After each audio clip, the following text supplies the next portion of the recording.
Why do the people you help often become the ones who hurt you the most? Why does the person you supported, defended, or helped financially and emotionally sometimes end up criticizing you, resenting you, or walking away? If this has happened to you, it doesn't automatically mean you were naive or foolish. You may have encountered a difficult reality about human nature, one that Friedrich Nietzsche understood well. It is an uncomfortable truth, but understanding it can completely change how you view gratitude, relationships, and betrayal. Today, we're examining why helping someone can sometimes weaken a relationship instead of strengthening it. 1. The truth most people avoid. Nietzsche recognized a disturbing pattern. People who receive significant help can eventually develop negative feelings toward the person who helped them. The reason is simple.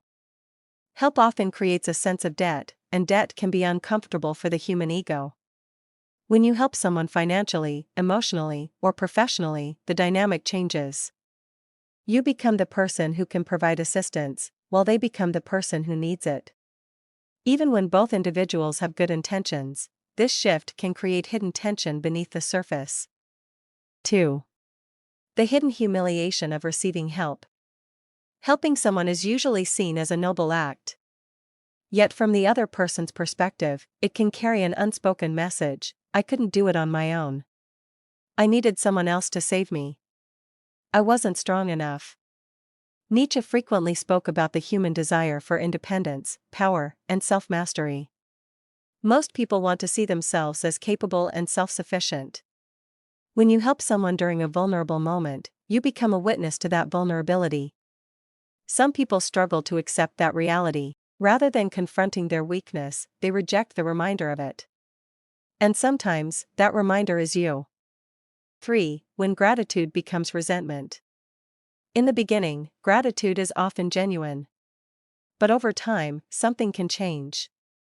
The more significant the help, the greater the feeling of obligation. If the person cannot repay what was given, that obligation may become emotionally burdensome.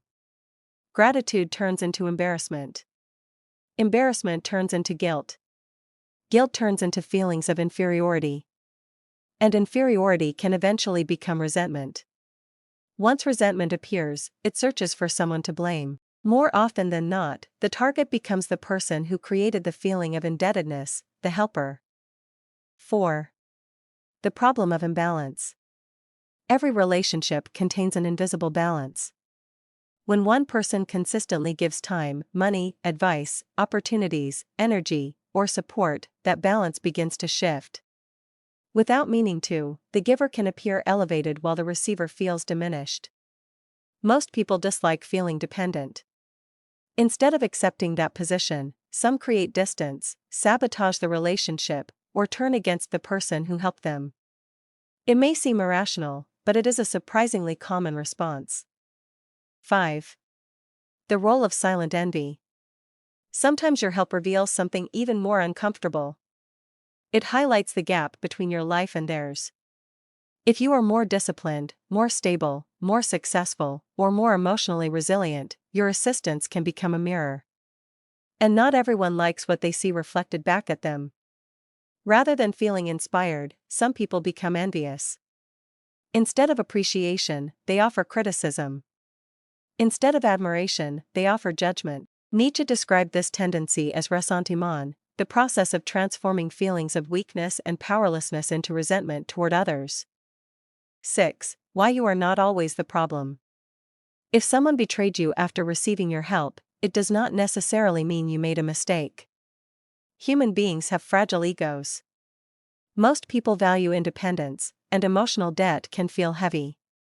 Many betrayals are not motivated by pure malice. They are often driven by shame, insecurity, discomfort, and unresolved feelings about dependence. Understanding this does not justify betrayal, but it helps explain why it happens. 7. Nietzsche's most important lesson. Does this mean you should stop helping people? No, it means you should help in a wiser way. The goal should be to strengthen people rather than make them dependent. Instead of solving every problem for someone, involve them in solving it. Instead of giving endlessly, establish healthy boundaries. Instead of constantly rescuing people, encourage responsibility and self-reliance. True help is not about making people need you. True help is helping people reach a point where they no longer need saving. 8. How to reduce the risk of betrayal. There are several principles worth remembering. First, never help people solely to earn their approval. Second, never expect gratitude to last forever. Third, never repeatedly remind people of what you have done for them. Fourth, only give when you are prepared to receive nothing in return. Fifth, avoid giving so much that the relationship becomes unbalanced. Emotional maturity means helping freely while accepting that appreciation is never guaranteed. 9. The final truth. People who are secure in themselves often appreciate help. People who are deeply insecure may experience help as a threat. This is not true in every case, but it is a pattern that appears repeatedly throughout life. Understanding this pattern can save you from a great deal of disappointment. The next time you help someone, remember, helping is not the same as saving. Loving someone does not require abandoning yourself. Giving does not require self-sacrifice. And sometimes the wisest thing you can do is allow people to learn through their own experiences, because real strength is not measured by how many people you rescue. It is measured by how many people become stronger because of your help.